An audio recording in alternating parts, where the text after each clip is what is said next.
2008년 2월 27일 수요일, 미국 캔자스주 네스시티에 살던 한 남성으로부터 변기에 너무 오랫동안 앉아있던 한 여성이 몸이 달라붙어 떨어지지 않는다는 신고가 접수된다.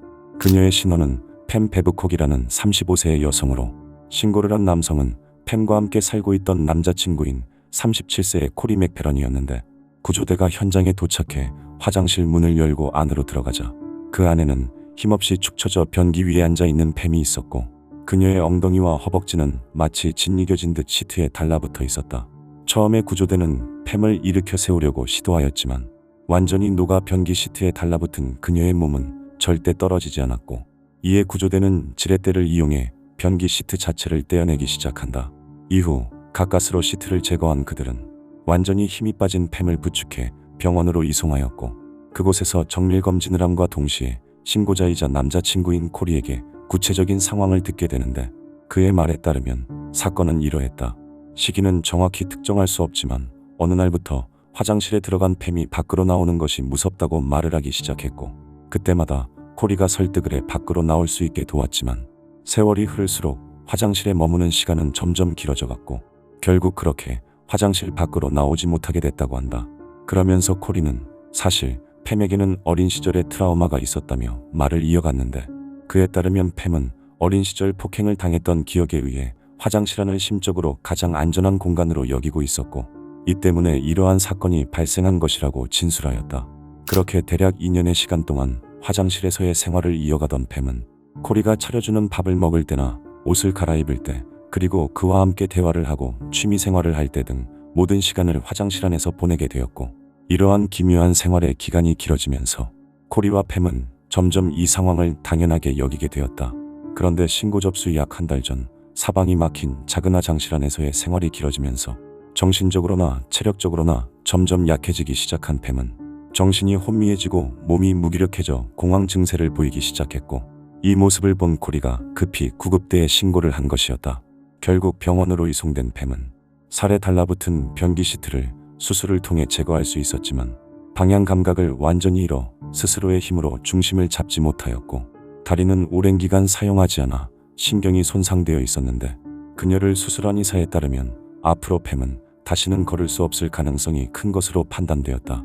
또한 보호 의무를 다하지 않은 혐의로 기소된 코리는 징역 6개월을 선고받아 실형을 살 뻔했지만 팸의 선처 호소에 최종적으로 보호관찰 6개월이 선고되었고, 이후 사건은 팸이 수사의 협조를 완전히 거부한 채 입을 닫으면서 그녀에게 정신적 장애가 있었는지 혹은 신체적 장애가 있었는지 밝혀내지 못한 채 허무하게 마무리되었다.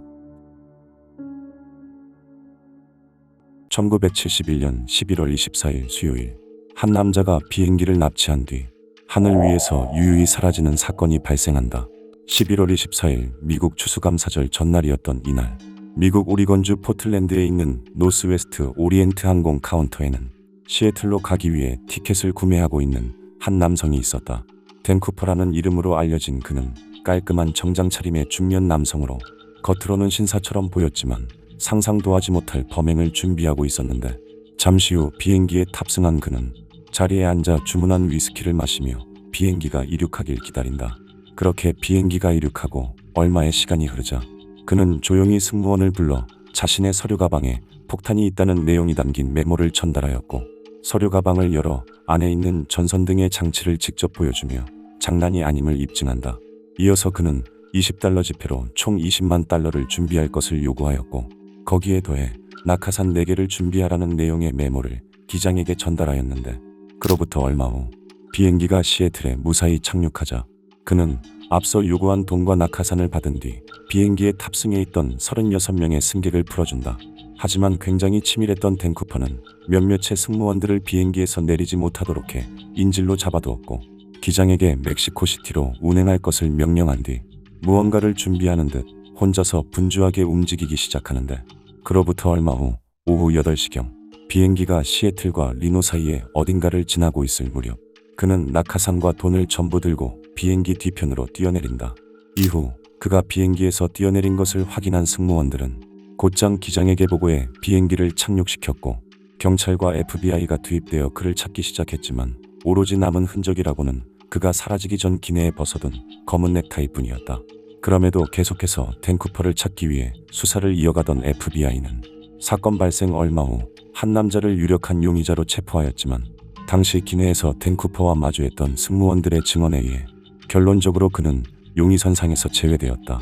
이후 사건 발생 약 9년이 지난 1980년의 어느 날 한 어린 소년이 컬럼비아강 근처에서 댄 쿠퍼에게 지급된 $20 지폐로 보이는 돈 뭉치를 발견하면서 그가 어두컴컴한 밤하늘에 낙하산 하나의 의지에 뛰어내렸기 때문에 살아남지 못했을 것이라는 의견이 많았지만 지금까지도 그와 관련한 이렇다 할 흔적을 찾지 못하면서 사건은 여전히 미스터리로 남아있다. 한편 FBI 역사상 최장 수사 중 하나로 기록된 댄 쿠퍼 사건은 넷플릭스 다큐 DB 쿠퍼 Where Are You로 제작되었고 프리즌 브레이크 등 여러 작품에서 모티브로 사용되었다. 2013년 8월 29일 목요일 병원에서 수술을 하던 한 의사가 환자의 간에 새겨진 의문의 이니셜을 발견한다. 이날 수술을 받은 A씨는 급성 간부전을 앓고 있던 환자로 그녀는 앞서 8월 21일에 영국 버밍엄의 퀸 엘리자베스 병원에 입원해 수술을 대기하고 있었다. 당시 상황이 좋지 않던 A씨는 72시간 안에 기증자를 찾지 못하면 사망할 수 있는 위급한 상황이었지만 그날 저녁 7시경 그녀는 운이 좋게도 건강한 간을 기증받아 수술을 받게 된다.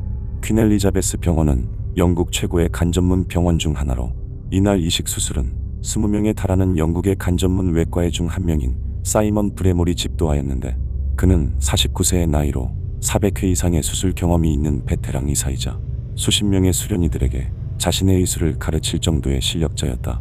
그렇게 A씨의 수술은 예상대로 성공적으로 마무리된 듯 보였지만 그로부터 약 일주일이 지난 8월 29일에 A씨가 이식받은 간이 기능부전 증세를 보여 그녀는 다시 병원을 찾아 수술을 받게 되는데 이때 수술을 맡은 브레몰의 동료이자 또 다른 간이식 전문의는 A씨의 간에서 이질감이 느껴지는 흔적을 발견한다. 그가 막 A씨의 간을 들여다보았을 때 간 표면에는 누군가 의도적으로 새긴 듯한 선명한 글자가 남아있었는데 그것은 알파벳으로 적힌 SB라는 두 글자로 잠시 생각에 빠진 의사는 곧 SB가 무엇을 의미하는지 알아챌 수 있었다. 놀랍게도 그것은 앞서 수술을 집도한 사이먼 브레몰의 이름 스펠링으로 그의 동료는 브레몰이 대체 왜 그것을 새긴 것인지 또 당시 수술실에 있던 간호사와 마취과 의사 그리고 수련회 등 여러 사람들은 그의 행동을 보고도 왜 문제 제기를 하지 않았는지 의문이었다. 하지만 그 또한 브레몰이 이니셜을 새길 때 사용한 아르곤빔이 주로 수술 중 출혈을 막을 때 사용할 뿐 어떠한 손상도 입히지 않는다는 것을 알고 있었기 때문에 이것을 즉시 보고하지 않고 사진 증거로 남긴 채 수술을 마쳤고 사건은 그렇게 일단락되는 듯 했지만 얼마 후 그가 다른 동료에게 사진을 보여주게 되면서 결국 사건이 알려지게 된다. 그렇게 환자의 간에 이니셜을 새긴 브레몰은 병원으로부터 5개월의 정직 처분을 받은 뒤 스스로 사임하였고 이후 다른 병원에서 외과의로서 계속해서 일을 하였지만 법원으로부터 하나 약 2천만 원의 벌금과 사회봉사 명령을 받은 그는 결국 의료 면허를 박탈당했다. 한편 그간 브레몰에게 간이식을 받아 새 인생을 살게 된 다수의 환자들은 그가 자신의 생명을 구해줬으니 혹시나 그가 이니셜을 남겼어도 상관없다며 오히려 브레몰을 두둔하는 의견이 많았고 의사 은퇴 후 작가로 변신한 브레몰은 스켈펄 스토리즈라는 의료 스릴러 소설을 집필하면서 간의 이니셜을 새긴 자신의 이야기를 책에 담아 한 번 더 논란이 되기도 했다. 2019년 1월 미국 매사추세츠주 보스턴에 살던 한 남자가 실수로 이쑤시개를 삼켜 사망할 뻔한 사고가 발생한다. 운동선수로 활동하는 18세 소년으로 알려진 A군은 사건 발생 약 20일 전 운동부 팀과 함께 훈련을 하러 이동을 하던 중 갑자기 몸이 이상함을 느낀다. 그는 갑자기 위와 허리에 알 수 없는 강한 통증을 느끼기 시작했고 그와 동시에 발열과 메스꺼움 그리고 혈액이 섞인 설사 증상이 생겨 급히 병원을 찾아 진료를 받게 되는데 하지만 당시 의료진들은 A군에게서 어떠한 이상도 발견되지 않자 아무런 조치 없이 그를 귀가시킨다.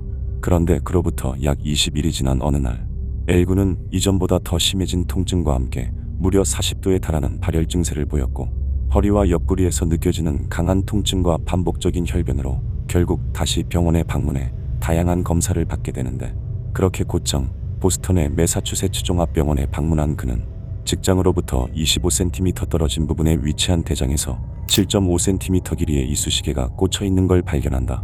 당시 그는 이것을 삼킨 기억이 전혀 없었지만 이쑤시개는 그의 장을 뚫은 채 박혀 있었고 한눈에 봐도 위험한 상황에 의사들은 조심스럽게 이쑤시개를 제거하기 시작하는데, 그런데 박혀있던 이쑤시개를 제거하자 그의 장에서는 생명에 위협이 될 수 있는 출혈이 발생한다.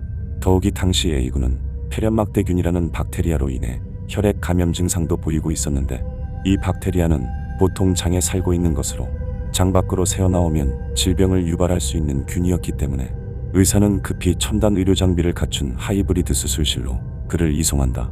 다행히 미리 준비하고 있던 외과 의사에 의해 동맥의 출혈을 막고 대장을 복구하는 긴급 수술이 이루어지면서 A군은 생명에 지장 없이 수술을 마칠 수 있었고, 그렇게 총 2번의 수술과 항생제 투여 그리고 10일간의 입원 치료를 모두 마친 그는 퇴원 후 6주차부터 운동을 다시 시작해 7개월 후에 프로 경기에 출전한 것으로 알려졌다.